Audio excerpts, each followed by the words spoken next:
Oh, whoa. Hello and welcome to This Is Amazon is Dead. Wait, what? Basically.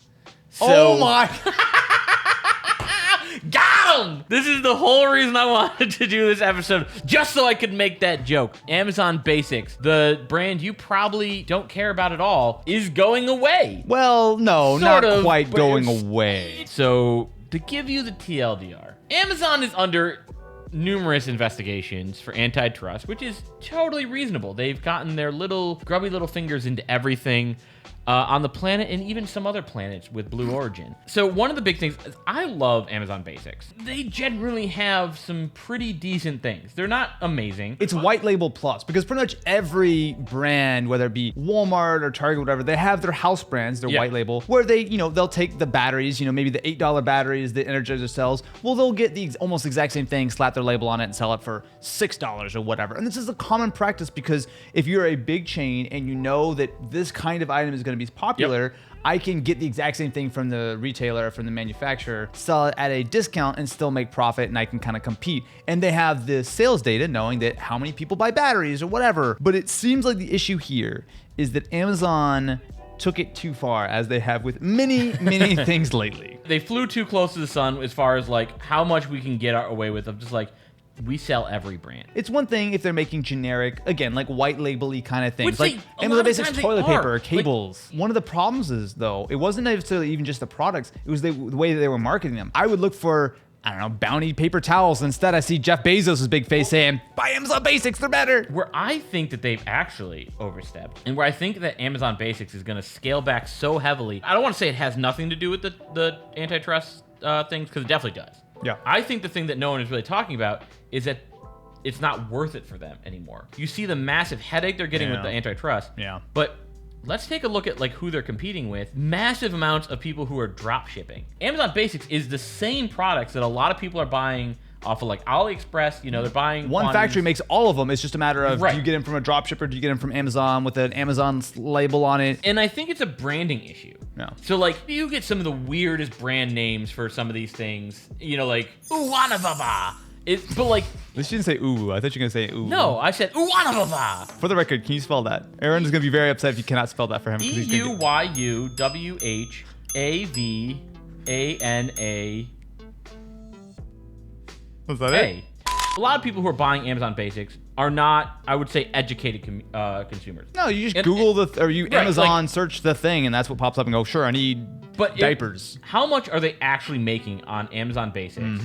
Just being the warehouse space, Of course. for all these drop shippers Yeah. who are selling the exact same product, because they are paying for a license in order to make their Amazon Basics version of this. And I think that what they're ultimately going to say is like, either we rebrand into a sexier house brand, which is like what Target's done, which is like what, I don't remember Radio Shack used to be GigaWare, but they need to either reinvent Amazon Basics to a sexier brand that sounds like it's more premium. Basics is just like, oh, I don't want the basic. I want something a little nicer. Well, I mean, like, so some news reports have come out. It's sort of detailing kind of what happened here. But a few years ago, Jeff Bezos was like, look, we have 2% market share, whatever it is. This is not acceptable. And he told the team, hey, go and make Amazon Basics bigger. If it's being sold on Amazon, not literally, but kind of figuratively, we should have an Amazon Basics version of it. So the team went out and started making a million versions of things. But here's where all the antitrust and a lot of the legal issues that Amazon are running into are coming from. So on one side, Amazon, being the retailer, has all the data. Not like a Target or a Walmart who can just see how many people buy this or that. But like, they have the data on the searches. They have the data on the consumers. They also have all the sales data from the competitors, because that's what they are, who are selling on Amazon. So if I'm Anchor and I'm selling chargers, Amazon knows every single thing about how many people are buying it, the demographics, and Amazon has the power when someone searches for Anchor to slap a label on the page saying, you shouldn't buy this, come buy the Amazon Basics version, right? Which is clearly a major problem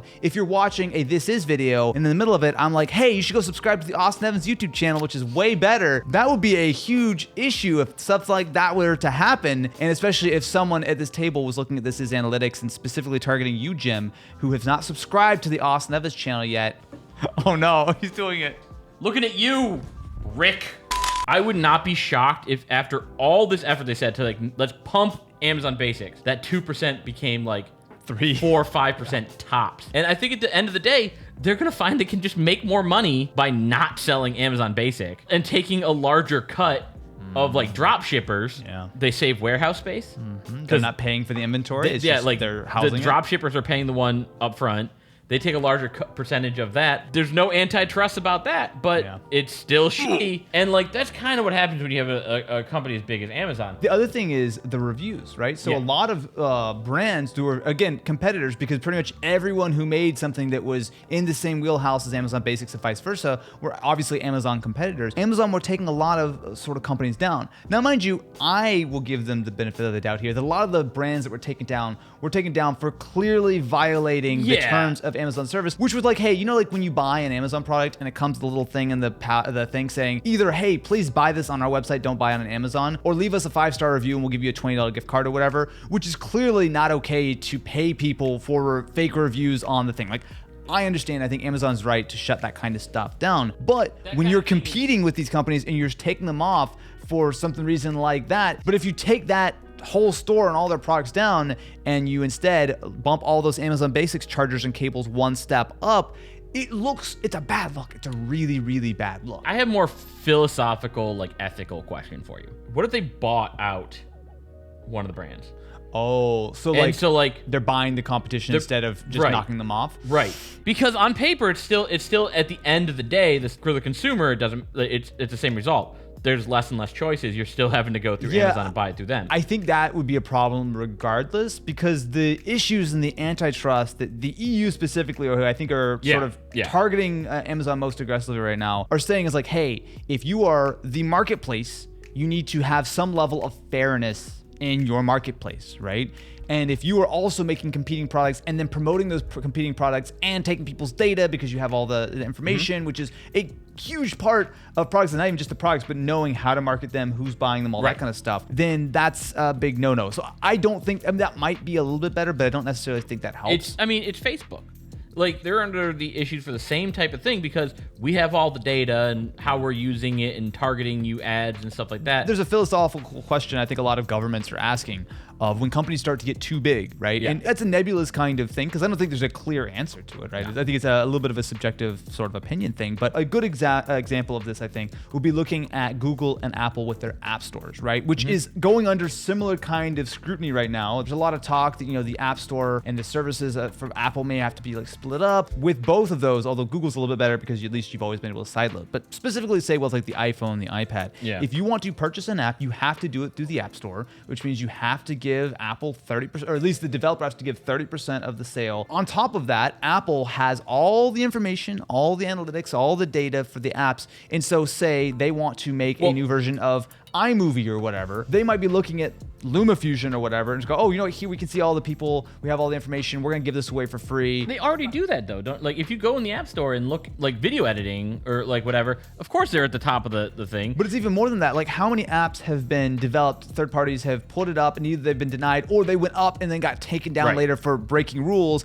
And then 6 months later, a year later, Apple comes up with their own version of that app. It's a bigger sort of thing of how aggressive governments are. And again, I single out the EU because they're being a little bit more proactive with these things. But how big is too big and how much can these companies kind of stretch while still obviously interacting with their wider ecosystems, whether it's app developers, whether it's sellers on Amazon. I think it's a big question, but Amazon Basics really does seem like one of those very clear-cut kind of things of it was a smaller thing, no one had a problem with it. They got super aggressive with massive amounts of products. They were very clearly taking data and information, supposedly, hypothetically, whatever, and then competing with them, and then directing people who are looking for a Logitech mouse to go buy an Amazon Basics mouse. Like, to me, that's a pretty clear-cut one, whereas stuff like the Apple and the Google aren't quite as obvious. The thing that though is adding insult to injury across all this is Amazon keeps raising their prices.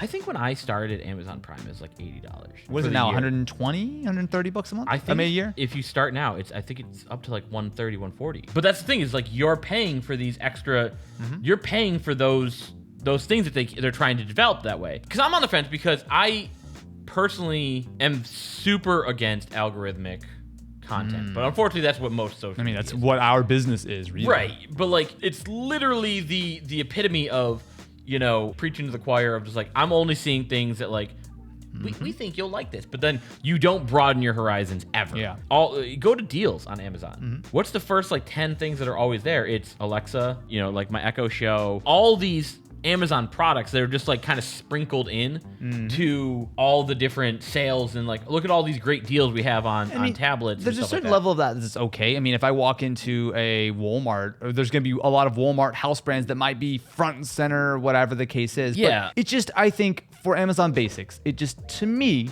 if the rumors and the news and all the things that sort of that I understand to be true are actually true, it seems like a thing where Amazon Basics was under heavy promotion from Mr. Bezos and the Amazon team to say, hey, get bigger, sell more, be bigger.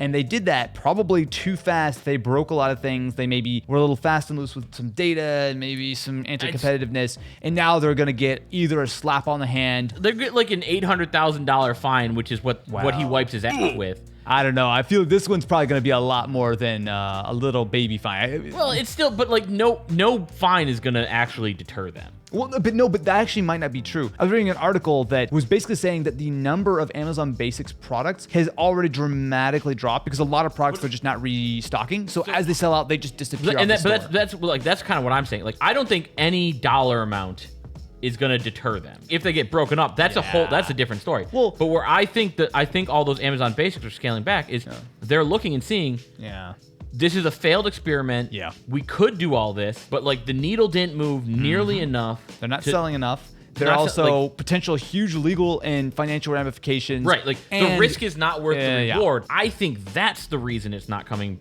back. Yeah. Not because we think we're going to get, a massive fine or whatever. Yeah. It's an interesting development. I'll give the one credit to Amazon is I like the way they handle most of their marketplaces. We have found plenty of scams in Amazon, but we tend to have to really look for those. If you look like on like Best Buy marketplace, Walmart marketplace, where they allow third parties to go up on sales, a lot of those are, it's just like, it's a lawless land where like, oh, this is $12, but it's, $900 shipping. Amazon does clean up in a lot. I'll give them credit for that. I think Amazon generally does a good job, but I also think that Amazon has basically overstepped. Okay, you just took my... I did. Let us know in the comments if Austin stole my joke from the beginning. Let us know if you think that Jeff Bezos should be launched into his rocket and never return. Like, subscribe, follow.